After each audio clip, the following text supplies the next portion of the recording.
ఎవరి గతి ఎటులున్నదో ఈశ్వరునికెరుక ఎవరికి విధముగా జరుగునో పరమాత్మకెరుక ఎవరి గతి ఎటులున్నదో ఈశ్వరునికెరుక ఎవరికి విధముగా జరుగునో పరమాత్మకెరుక ఎవరి స్థితి ఎటులున్నదో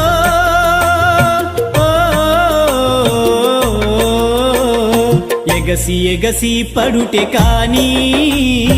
అలవి కాదెవరికైనా